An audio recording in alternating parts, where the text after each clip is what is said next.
इस मुल्क में जितने भी इंसानी हकूक़ की पामालियाँ होती हैं, उन पामालियों को रोकने के लिए कोई इक़दाम तो नहीं उठाया जाता, मगर अगर कोई उसके ख़िलाफ़ आवाज़ उठाता है और पुरअमन तरीके से उठाता है तो उनको रास्ता रोकने के लिए हज़ार तरीके जो है वो अपनाए जाते हैं।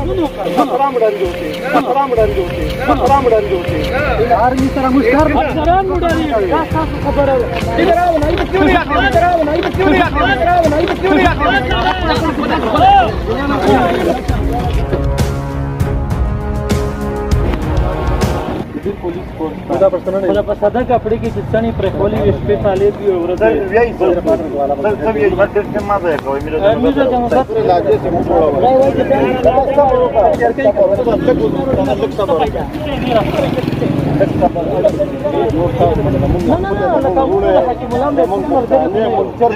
गाड़ी ने जरा रोकला कानी देर कावल फिर जाई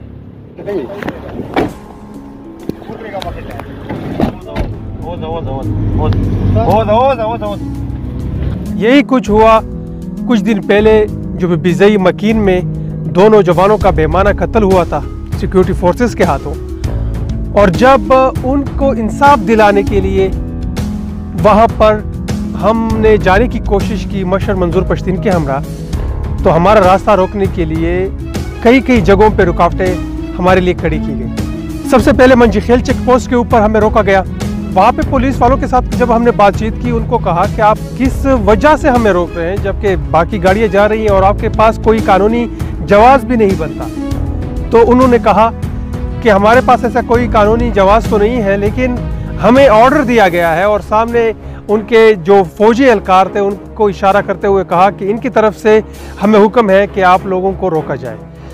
तो फिर जब हमने उनके साथ और भी रीजनिंग की, आखिरकार वो मजबूर हुए और उन्होंने वहीं पे खड़े जितने भी फौजी एहलकार थे उनको आवाज़ दी कि आप लोग यहाँ पे आए, क्योंकि आप लोग हमें कह रहे हैं कि इनको रोके। अब आप खुद ही आए, उनके साथ बात करें। कि जब वो बात करने के लिए तैयार नहीं हुए तब उन्होंने हमें इजाज़त दी।